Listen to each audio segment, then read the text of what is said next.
The courtroom buzzed with hushed murmurs as the tall, polished rookie officer strutted in, his uniform crisp, his confidence radiating. Officer Jack Malone had a reputation for being sharp, bold, and quick to assert his authority.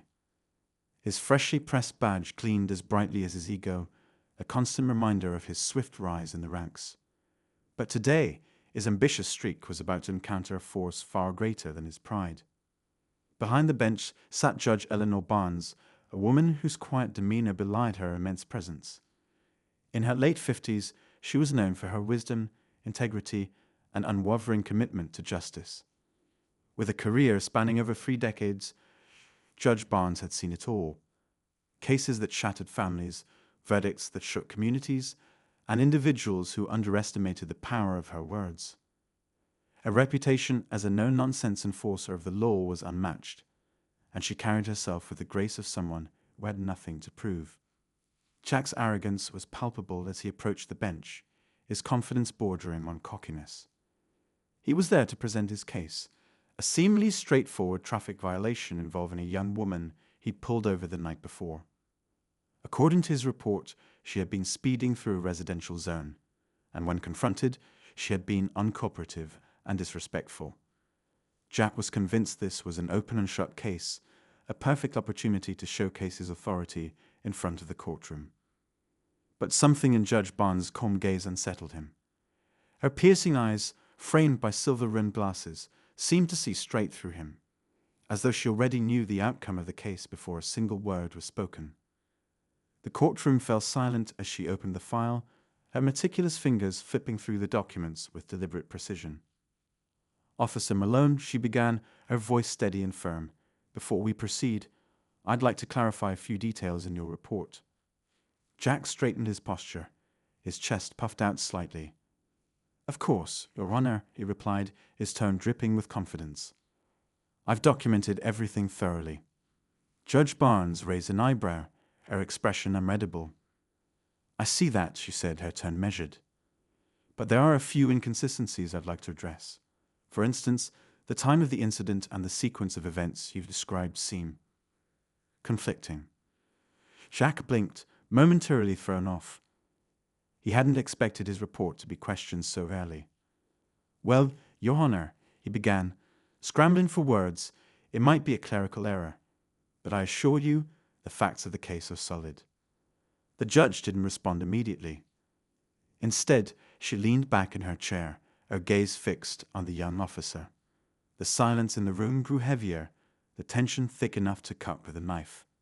Jack shifted uncomfortably under her scrutiny, his earlier confidence starting to waver. "Officer Malone," Judge Barnes said finally, her voice carrying an edge of authority, "in this courtroom, we deal in truths, not assumptions. I've read countless reports over the years, and I can tell when something doesn't add up. So let me ask you again. Are you certain about the details of this case?" Jack hesitated, his mind racing. He couldn't back down now, not with the entire courtroom watching. "Yes, Your Honor," he said firmly, though his voice lacked the conviction it held earlier. "I stand by my report."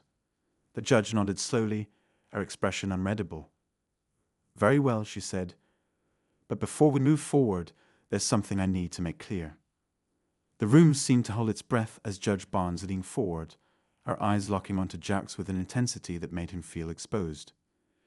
"In my courtroom," she said, her voice steady and deliberate, "justice isn't about who shouts the loudest or who wears the most polished badge. It's about truth. And sometimes the truth is buried beneath layers of ego and assumptions. Are you prepared to confront that truth, Officer Malone?" Jack's throat went dry, the weight of her words hitting him like a freight train. For the first time, he felt a sliver of doubt creeping into his mind.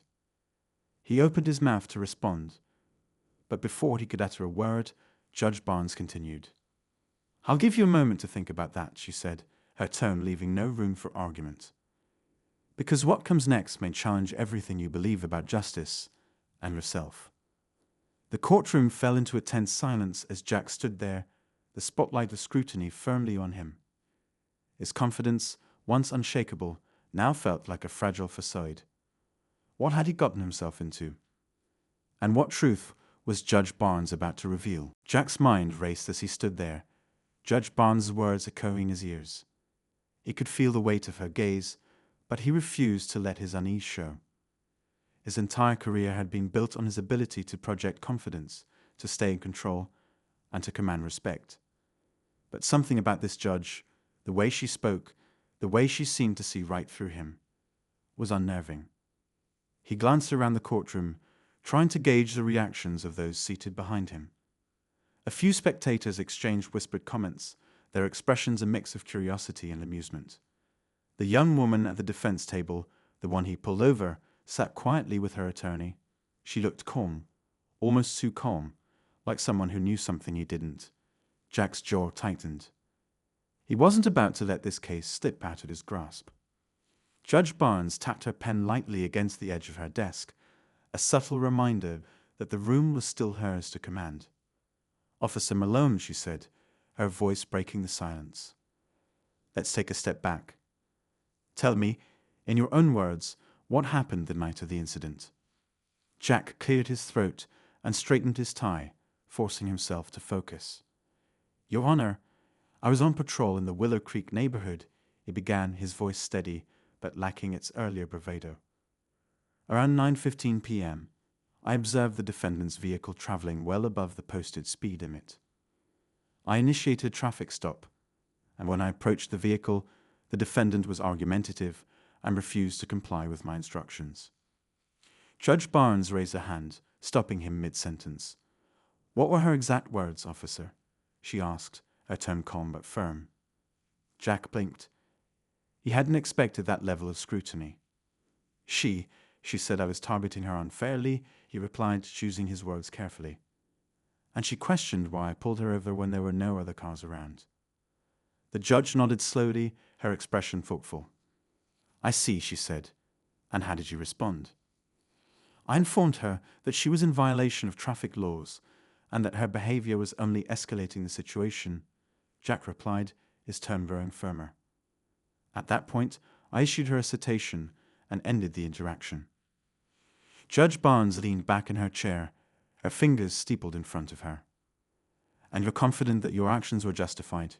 she asked, her eyes locking onto his. "Yes, Your Honor," Jack said quickly, though there was a slight hesitation in his voice. The judge didn't respond immediately. Instead, she turned her attention to the defense table, her gaze settling on the young woman. "Miss Carter," she said, addressing the defendant, "do you have anything to add to Officer Malone's account?" The woman, who had been sitting quietly until now, rose to her feet. She was in her mid-20s, with a poised demeanor that belied her age. "Yes, Your Honor," she said, her voice calm but resolute. "I was driving home from work that night, and while I admit I may have been slightly over the speed limit, I don't believe I was endangering anyone. When Officer Malone stopped me, I felt that his tone and approach were unnecessarily aggressive." Jack felt a surge of indignation. Aggressive. He interjected, unable to keep silent. "That's not true, Your Honor. I followed standard procedure." Judge Barnes shot him a sharp look, and he immediately fell silent. "We'll get to that, officer," she said firmly, before turning back to Ms. Carter. "Please continue." Ms. Carter nodded. "Your Honor, I tried to explain that I was coming off a double shift and was just trying to get home. But Officer Malone wouldn't listen. He seemed more interested in asserting his authority than understanding my situation." The judge's expression remained neutral, but there was a hint of something in her eyes. Curiosity, perhaps, or a quiet determination to uncover the truth. "Thank you, Miss Carter," she said. "You may sit." As Miss Carter returned to her seat, the judge turned her attention back to Jack. "Officer Malone," she said, her tone measured, "do you believe that empathy has a place in law enforcement?" Jack hesitated, caught off guard by the question. "Well, yes, Your Honor," he said carefully. "But it's also my duty to enforce the law. If we let emotions cloud our judgment, we risk compromising public safety." Judge Barnes nodded thoughtfully. "An interesting perspective," she said. "But tell me, officer, do you think it's possible to uphold the law while also treating individuals with respect and understanding. Jack opened his mouth to respond, but the words didn't come as easily as he'd hoped. He could feel the tension in the room growing, the weight of the judge's question pressing down on him. It was a simple question, yet it carried implications he wasn't sure he was ready to confront. Before he could gather his thoughts, Judge Barnes spoke again.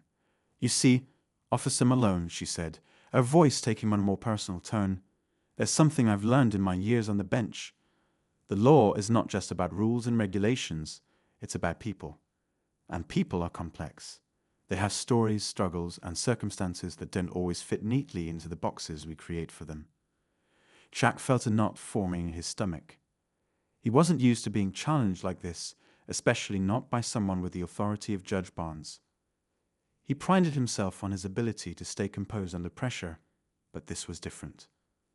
This wasn't just about the case, it was about him. The judge's words lingered in the air, their weight sinking in. For the first time in his career, Jack felt uncertain. He had always believed that being a good officer meant being firm, decisive, and unwavering. But now he couldn't shake the feeling that he was missing something important. Judge Barnes let the silence stretch for a moment before continuing. "We're going to take a brief recess," she announced, her voice breaking through the tension. "When we return, I'll expect both sides to provide additional context and evidence to support their claims." With that, she rose from her seat, signaling the end of the session. The courtroom buzzed with quiet murmurs as people began to move, but Jack remained rooted in place, his mind racing. He couldn't shake the feeling that this case was far from over, and that Judge Barnes wasn't done with him yet. Jack sat in the courthouse hallway, his fingers tapping restlessly against the armrest of the wooden bench. The recess was supposed to give everyone time to regroup, but instead it felt like an eternity. His thoughts churned, replaying Judge Barnes' words over and over. She had a way of cutting through the noise, getting straight to the core of things, and it left him feeling exposed. Nearby, Miss Carter sat quietly with her attorney, their conversation too low for Jack to hear.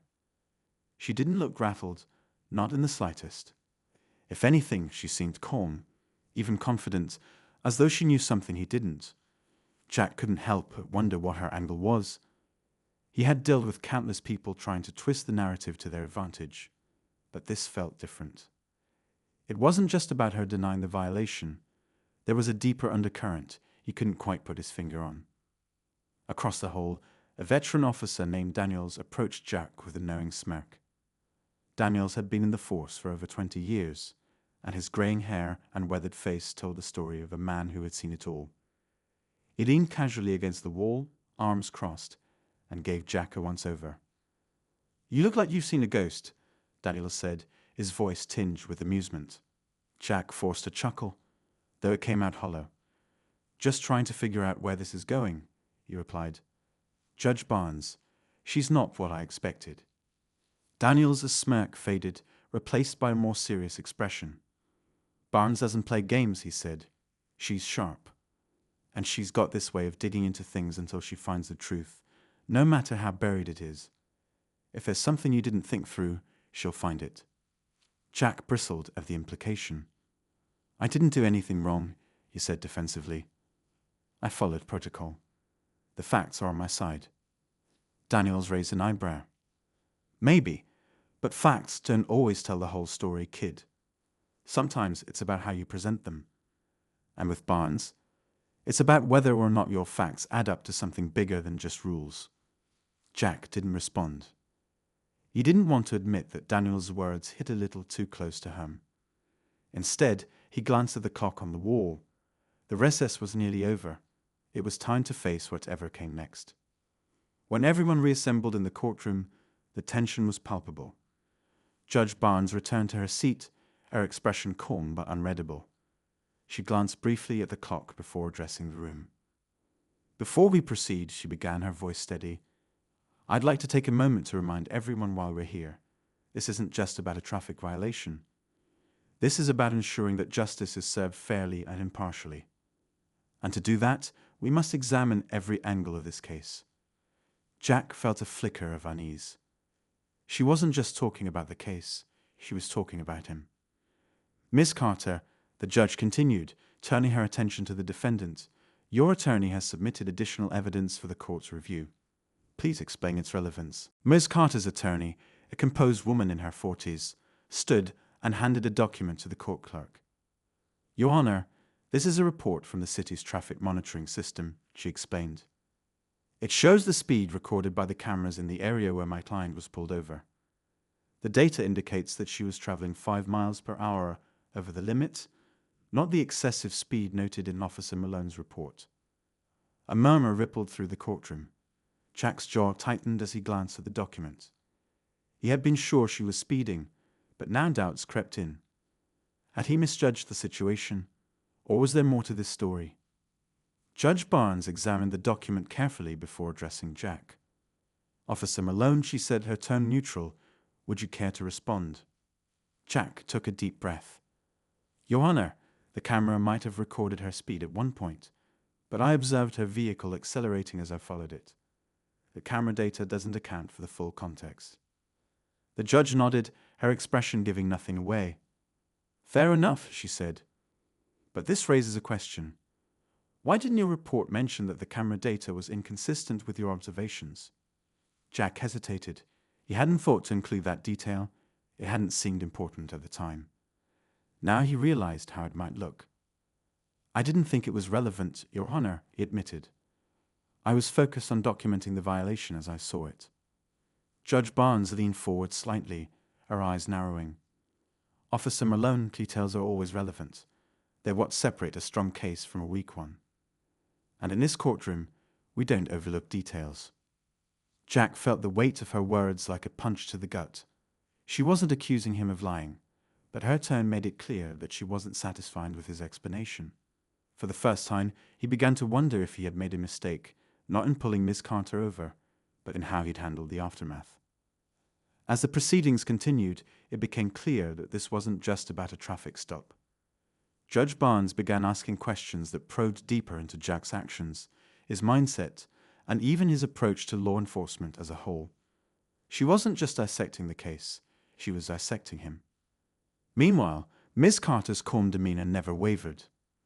She answered every question with clarity and composure, painting a picture of someone who had been unfairly targeted. Her attorney subtly highlighted moments in Jack's report that seemed inconsistent or overly harsh, further casting doubt on his version of events. By the time the session ended for the day, Jack felt like he'd been through a gauntlet. He left the courtroom with a gnawing sense of unease, his confidence shaken. For the first time, he began to question whether his version of justice was as infallible as he'd always believed. As he walked his car, his mind raced with questions. Had he missed something crucial? Was Miss Carter playing a game, or was there truth to her claims? And most importantly, what would Judge Barnes reveal next? The answers felt just out of reach, but one thing was certain: the conflict was far from over.